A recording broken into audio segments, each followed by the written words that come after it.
Hey guys, how's it going? Welcome back to another video. So today I have a treat for you. We are going to be watching Decembear. He's a good friend of mine on my league team in my clan. He's playing the EBR, and he's known as being one of the best EBR players on the server. And he had one of the greatest games, not only in his life, probably just out of anyone. It's one of the greatest EBR games ever. Gonna check it out. I can't wait. I haven't watched it yet. Let's go. So first thing I noticed in this game, Live Oak's playing against two Arty, and there's only one light tank on the other team. Now, the reason why that's important is because if you're able to kill that one light tank, you're able to control all the vision. Now, I was told a little bit about this game, and as I said, I haven't watched it yet, so I'm really curious to see how it develops. But all I'm gonna say is that there's some pretty impressive stuff. So he goes south here, which I think is a fine play. Against a lot more light tanks, I would consider going north because you can counter out all those TDs in C7. But I like this as well because you're able to spot through the train tracks there and spot them coming up through the 9-0. So he's probably going to fire here, gets a nice shot into the STB. Now the advantage of playing south like this, really weird he didn't get spotted. The advantage of playing south along these rails is that you get here first in a light tank. So you're able to bleed all these medium tanks trying to get up and across. You're going to get probably some spotting from Arty. Spots the FE, spots the UDES. He's just like perma-lighting everything here. So he's being an advanced position for his team. Like he could also be doing this from the other side and spotting out the A-line cross. Both are applicable. I would probably honestly be going north myself, but I mean, you can't question results, right? Don't know what that FE is doing. Gets a nice shot into him.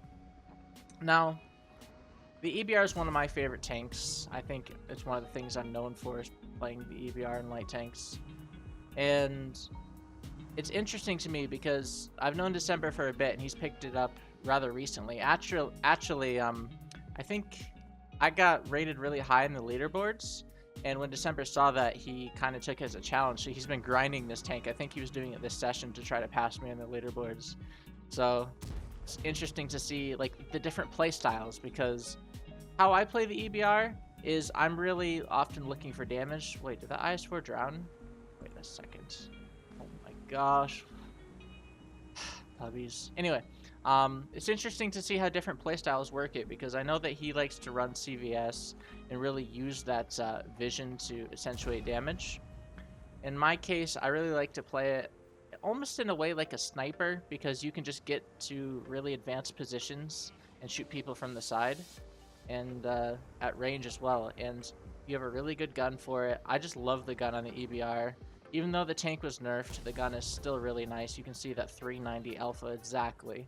Just putting in work because you can go to the side. Now this is something I'm going to teach you guys a little bit about Live Oaks. You see these trees here? Now it's really good for the other team to knock these trees over because what you can do, at least from the north, is you play inside these bushes and you can outspot everything coming up here.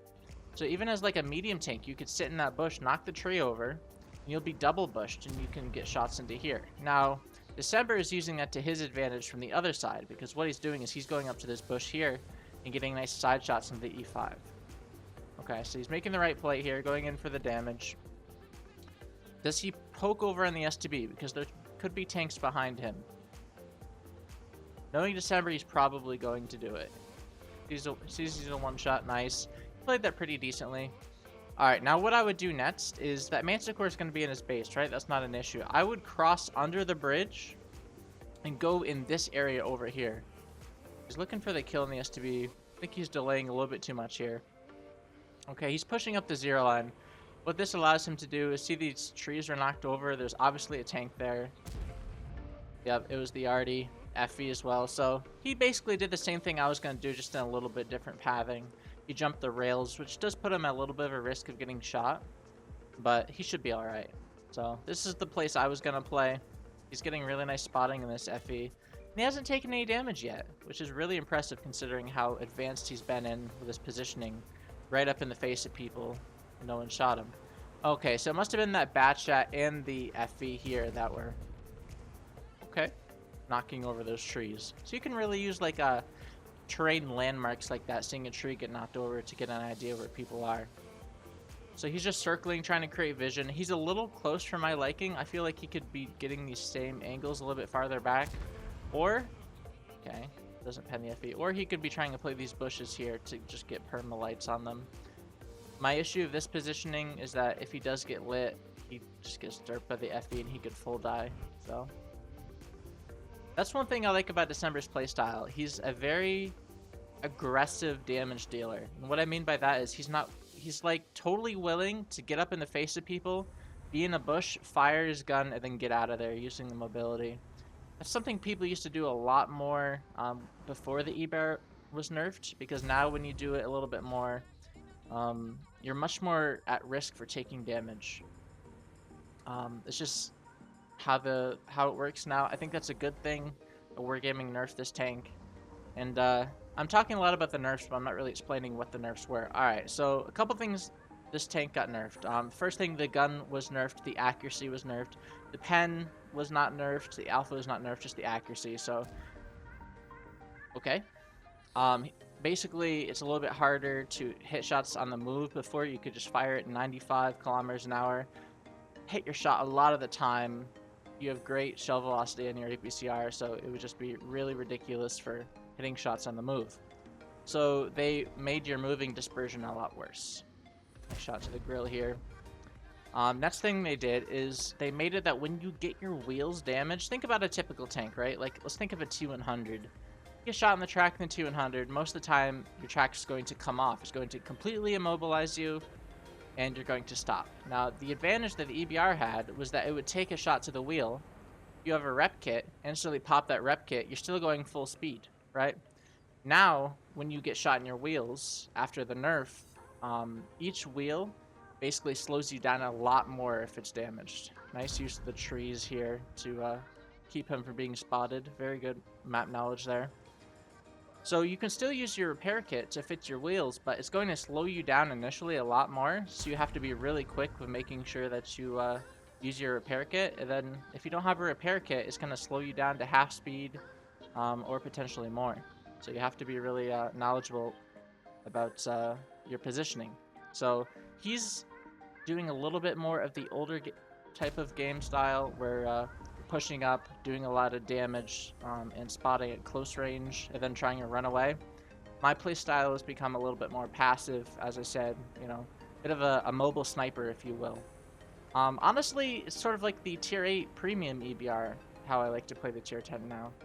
You know, just damage dealer from range. Alright, so still has not taken any damage. It is 10 to 12 right now. Keeping in mind, one of the enemy tanks is an Arty. His TVP clipped into the K91. K91 shoots him, does not roll high enough to kill. Now he's a one-shot, so Grill picks up the kill. This is very winnable, right? He is down at 2,000 HP, or more now, 2,500. But keep in mind, they do not have that light tank. They got that mana core out of the game, which means that with a Grill on his team, he can extend vision. Right here, he's not spotted. He can shoot through the bush. The Grill on his team's gonna shoot. Instantly, 1,100 HP out of the game. That's just what a light tank against non-light tanks can do. It's really the advantage of like knowing map bushes, locations, rotations, everything. So now the Grill is a one-shot. So he's going to push up. He did get lit. I would be a little concerned about that Progetto maybe on his right here. Very aggressive. Look at this. Wow. I don't think a lot of players would have made that play. The Grill does have a really slow turret. Probably the safer thing to do is to go unspotted and then push, but he did it so aggressively the Grill wasn't ready for it. So really well done, December here. So he got the pick north. Now you got to think about the Progetto. Progetto's full HP. That's not good. So the Grill is in a good position behind a house. So December spots the Progetto, or it might have been the Grill who spotted him. Don't know if that shot hit or not. It did not. And he's using these bushes to spot him as he pushes toward the Progetto. Now this is, basically he's just using his team to do damage here. That's not always the worst thing. He got lit by the FV. If your team's going to die anyway, you can use their death to try to help carry the game. At this point, the most important tank on his team, as the Grill goes down, is himself. So he has to play the range game, play the vision game. The FV is out of position. Let's see if we can get a spot on him. No. This is really difficult actually for the other team to win, if you think about it, because the Progetto and the FE are going to be always outspotted by the EBR, and they cannot cap because that's in the middle of the open, right? I would say we need to keep an eye on, unfortunate that HE doesn't have a lot of shell velocity. One thing we need to keep an eye on is December's shell count. He's all out of APCR, and he's almost all out of heat as well. So he has the HE loaded. His Progetto's pushing at him. This is where... Ooh, okay. I feel like he was a little quick with that aim. Probably could have aimed it a bit better. And he also probably should have had heat loaded, to be honest, because the only thing he can't necessarily pen from the front with HE is that Progetto. Alright, so what would I do here? The Progetto, obviously, here, let's pause just for a second. The Progetto is obviously coming under like this, right? He could stay in G1 just to permalate, but the problem with that is they might get him stuck inside of that little dip. So what I like to do in situations like this is eliminate the RNG. So if I was him, I would be going for the artillery, loading an HE shell as he is. Go get the arty out, you'll outspot the Progetto, and if they try capping, you're going to have enough time to come back and take care of the cap. T92 is really slow. I highly doubt that he left his position. Yep, he's still there. Alright, so they started the cap. So, it's a tough decision because you commit in the T92, they're going to know where you are, and they could potentially get both tanks on cap if they're smart. So, okay, I actually like this decision. I thought about it a little bit. The reason why this is a good decision is because that guy in cap's in the middle of the open. Alright, they're both on cap. This is definitely the right decision now. They're both on cap. They're in the open. He can just play the vision game, outspot them. Nice. He can kill the FB right here. Even if he misses, he has time. He's going to use the bushes. Should have stopped right there. The fire. He's going to get lit firing here, probably. Loaded the HE. Nice. Yeah, that was a little risky. I guess he was waiting for his shell to reload. I think he was switching to HE. So now he has to dodge the arty. Arty misses. It was a tough shot, but, you know, as I said, RNG. Imagine he gets full pen there. End of the game, we wouldn't be watching this replay. So he switches to the heat. Progetto is pushing at him, which is probably the right play for the Progetto, honestly. He's going to go to an off angle and use these bushes. He might have been lit there. Let's see. It's a tough shot. Alright, nice. 225? Was that HE? Oh, that was HE. Okay, I was confused for a second. I thought he was shooting heat. I don't know why he wasn't shooting heat there, though. I think you definitely go with a round that you get a penetration from the front. Alright, so he is slowing it down, playing in city. At this point, I would definitely go for the arty. Stop worrying about the Progetto. Okay, did he get lit? No. Okay. Oh, nice shot. I thought that was a little bit behind, but that could have just been a replay glitch. So, he has 4 shells.